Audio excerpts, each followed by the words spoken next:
శ్రోతల అభిప్రాయ మాలిక ఆకాశవాణి విశాఖపట్నం కేంద్రం స్వయంగా అందించిన తన ద్వారా చేస్తున్న కార్యక్రమాలకు సంబంధించి వినువరులంతా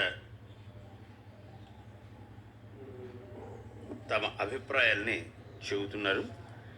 షీరాపు వసుంధర గారు, చార్వాక్ శిరీష, అముజూరు శ్యామ్ శౌర్య, షీరాపు శ్రీనివాసరావు వీరంతా శృంగవరపుకోట నుండి రాస్తున్నారు. లేఖావళి శీర్షిక కోసం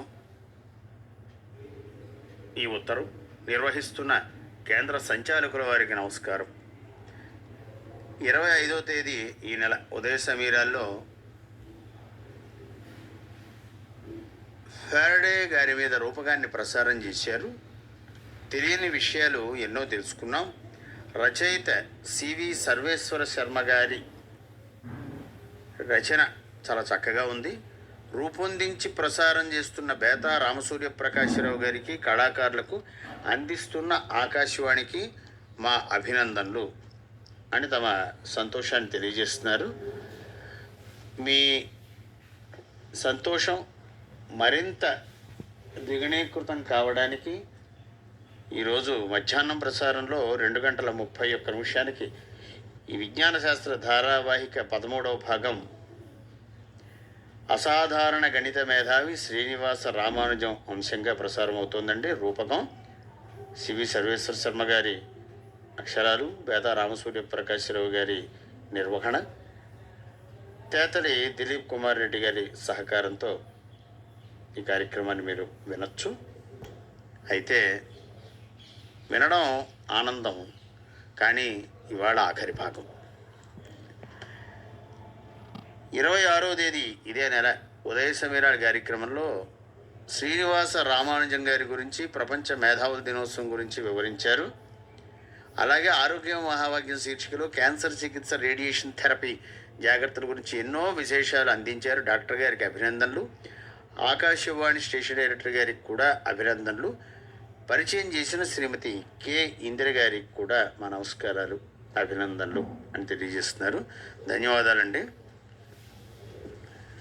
సివి సర్వేశ్వర శర్మ గారు అందిస్తున్న విజ్ఞాన శాస్త్ర ధారావాహిక మీద అభినందిస్తూ మరొక అభిప్రాయం.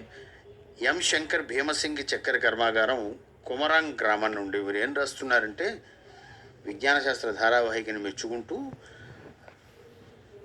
శుక్రవారం 26వ తేదీ ఉదయ సమీరాల్లో ఆరోగ్య మహాభాగ్యం శీర్షికన ఇందిర గారు కింగ్ జార్జ్ ఆసుపత్రి వైద్య నిపుణుడు డాక్టర్ మోటేపల్లి పాండురంగ కుమారి గారితో సంభాషణ ద్వారా క్యాన్సర్ చికిత్సలో రేడియోథెరపీ వివరాలు, ప్రాథమిక అవగాహన కలిగించారు.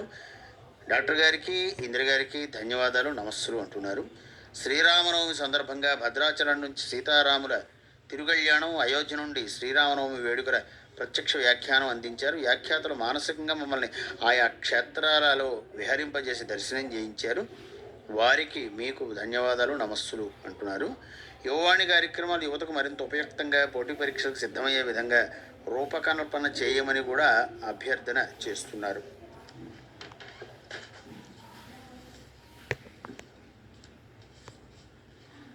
అల్లిపిల్లి రవి గారు ఏవిఎన్ కళాశాల ప్రాంతం, విశాఖపట్నం నుంచి రాస్తున్నారు. ఈ నెల 22వ తేదీ మధ్యాహ్నం 2:30 కర్రసాము కత్తిసాము జానపద సంగీత రూపకం ప్రసారం చేశారు. చాలా బాగుంది.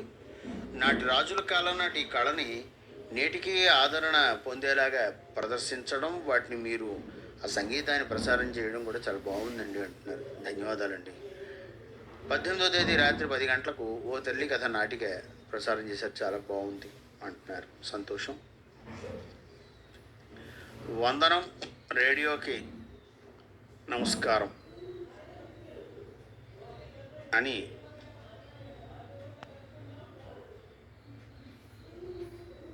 రాస్తున్న శ్రోత తమ పేరు కూడా రాస్తే బాగుండేది. వారి అభిప్రాయం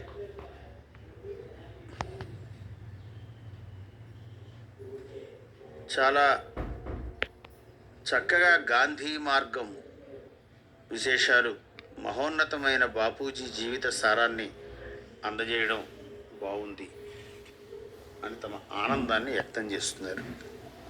సంతోషం అండి.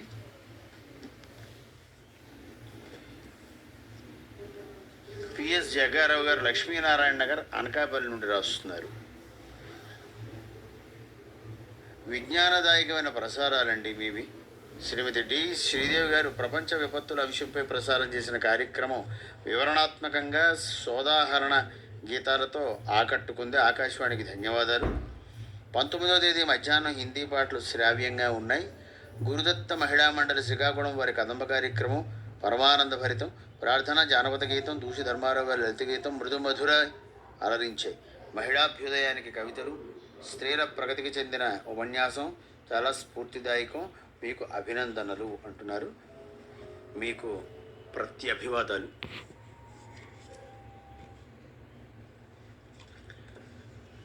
ఈ ఉత్తరం